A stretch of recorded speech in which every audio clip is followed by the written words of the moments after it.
Библиотека была нашим домом в течение более 40 лет. Лично для меня вот эта вот дата, она огромная часть моей жизни и самая трудная, но, может быть, и самая счастливая пора моей трудовой, такой целеустремленной, напряженной жизни. Но, тем не менее, вот, поскольку представляется скоро юбилей Республиканской детской библиотеки, хочется, конечно, немножко отойти в прошлое и вспомнить те далекие годы напряженного и очень эмоционального труда. В 1971 году я поступила на работу в Якутскую республиканскую детскую библиотеку. Она находилась в двухэтажном деревянном здании по улице Федора Попова, где раньше находился здание партпроса. Вот в этом здании в двухэтажном мы занимали 2/3 здания, часть правую половину, а левую меньшую часть занимала редакция пионерской газеты «Белембол».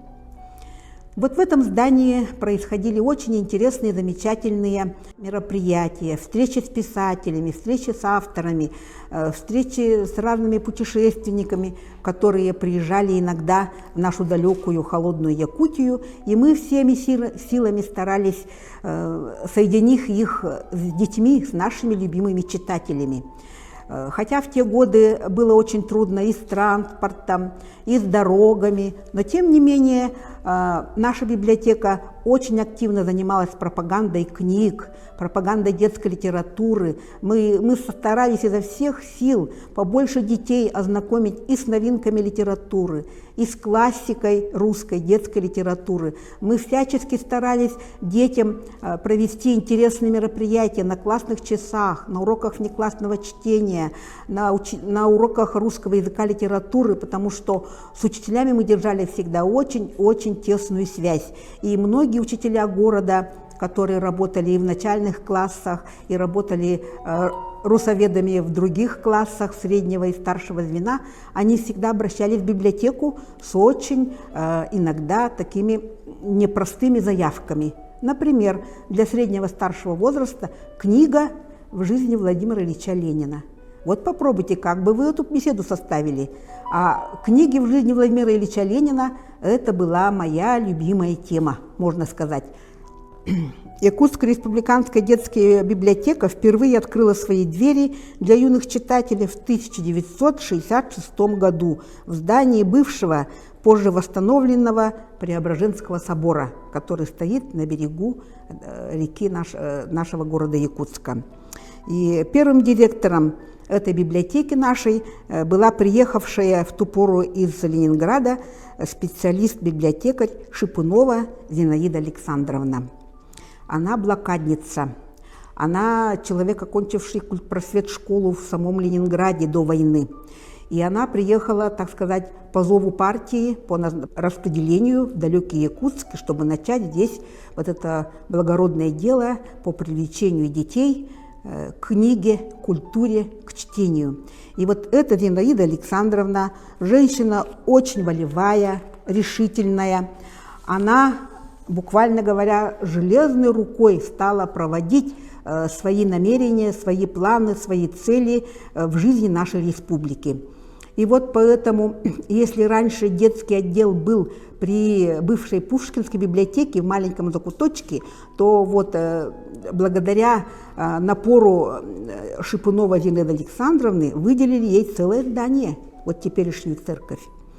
И вот в этой церкви я еще, конечно, не работала в ту пору, потому что я работала, когда библиотека переехала в здание партпроса на Федора Попова, но тем не менее я была со всеми знакома, с первыми нашими библиотекарями республиканской библиотеки, которые начинали свою трудовую деятельность под руководством вот этой замечательной, очень интересной женщины.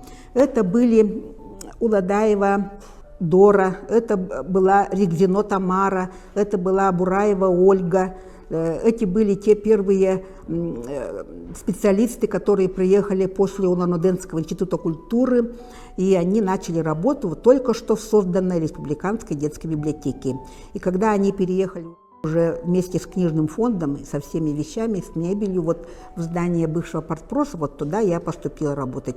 И вот я так сказать, была свидетелем вот этих вот начинаний, вот этих первых командировок, вот этих первых методических разработок, всего того, что вот только-только начиналось в жизни библиотечного дела в нашей республике. Наш высокий светлый дом библиотекой мы зовем.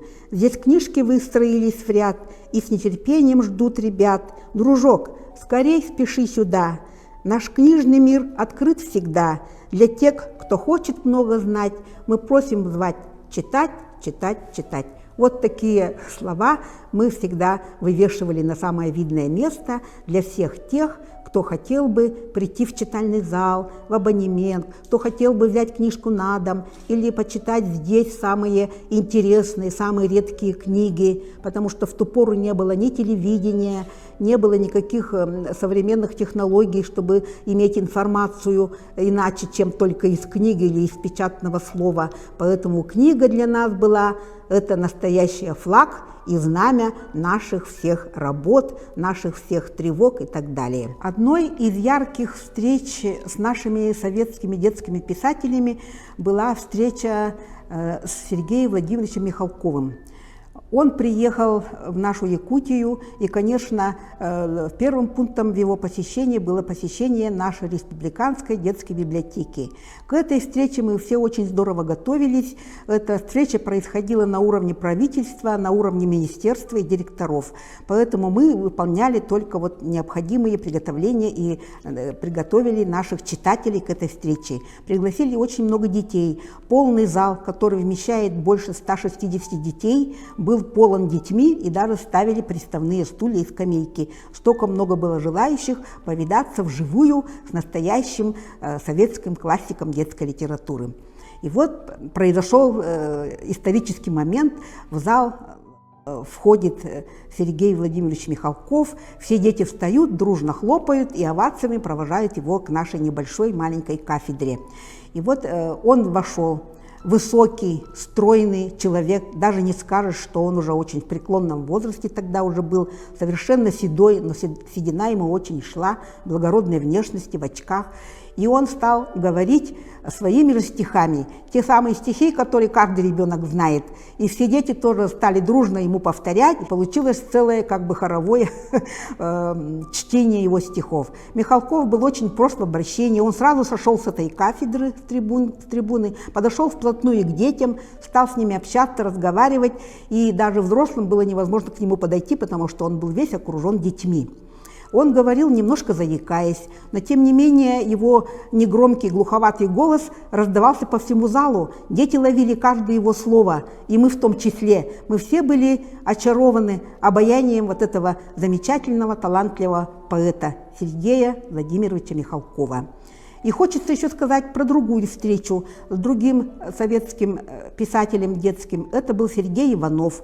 У него были совсем не очень, так сказать, известные произведения детские для младшего школьного возраста, в основном почти что для дошкольников даже. Но эти книги, тем не менее, всего две небольших таких книжечки, тоненьких обложках мы выискали у нас в библиотеке перед тем, как он приехал. Тщательно изучили вот эти его небольшие рассказики о природе, о животных и пошли с подготовкой, точно так же, как мы готовились к Сергею Михалкову, мы пошли по школам агитировать детей, чтобы они прочитали вот эти книги от этого Сергея Иванова. И мало того, что дети прочитали эти книги, они нарисовали рисунки к этим книгам. И когда была встреча с Сергеем Ивановым, полный зал был детей-читателей, и эти дети-читатели завалили его своими рисунками. И он был так шокирован, в хорошем смысле, он был так растроган, он не ожидал увидеть такой реакции на свои вот такие, так сказать, книжки, которые, в общем-то, были не так уж сильно известны по сравнению с Сергеем Михалковым.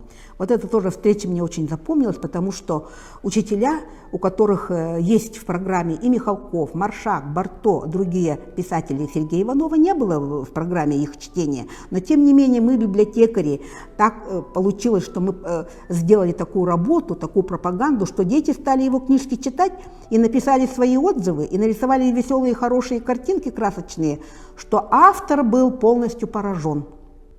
То, что дети, оказывается, его знают, оказывается, его читает, оказывается, даже рисует к его книгам. И из этого случая все учителя потом говорили, вот что значит библиотекарь, который даже неизвестного писателя может сделать знаменитым на всю округу. Хочется также показать свои реликвии, которые я берегу всю жизнь. Перевожу эти свои альбомы из здания в здание, из квартиры в квартиру. Этот альбом – отзывы и предложения наших читателей. Он начат в 1982 году. Здесь собраны фотографии нашего отдела. Я работала 12 лет заведующей отделом обслуживания младшего возраста, и за эти 12 лет вот собрала кое-какие материалы, фотографии, значит, отзывы, письма наших читателей и о том, как мы работали, о том, как они участвовали в мероприятиях и как они отзывались о нашей работе. Тут фотографии наших первых работников. Вот Галина Владимировна Капранова, вот Лидия Егоровна Корнилова, те, которые вот начинали тоже работать в моем отделе. Тут очень много разных отзывов не только учителей и родителей, тут также пишут дети. Дети о том, как они приходили, читали, как они получали книги, как они общались с библиотекарем, как они рассказывали о прочитанном, что они запоминали, как они участвовали в викторинах, как они побеждали, как они... Даже у нас был аукцион книг сделан, аукцион книг, где вот по итогам знания ребенка прочитанного ему выдавалось... целая пачка хороших новых детских книг. Этот аукцион у нас происходил с очень большим ажиотажем, он был очень престижен в то время, и в нашем читальном зале было некуда яблоку упасть в это время, когда происходили эти аукционы, потому что книга в то время была очень и очень востребованным и дефицитным товаром, даже могу так сказать. Вот. И вот во время этого аукциона очень много детей вот отличились, и было очень интересно наблюдать, как они буквально сражались, чтобы получить заветную стопку книг себе в подарок за правильные ответы. Ну, очень много такого интересного. У нас и были разные и биологические, и разные ботанические конкурсы, и викторины по разным отраслям знания, юный химик, юный физик, это уже средний возраст. А для малышей, конечно, в первую очередь сказки, стихи, рассказы разные, и на нравственные темы в том числе. Детей мы учили, что такое хорошо, что такое плохо, как надо уважать старших, как надо относиться к младшим. Это все входило в круг работы библиотекаря тоже. Не только учителя, но и библиотекаря. Поэтому вот нас всегда ставили наравне с преподавателями.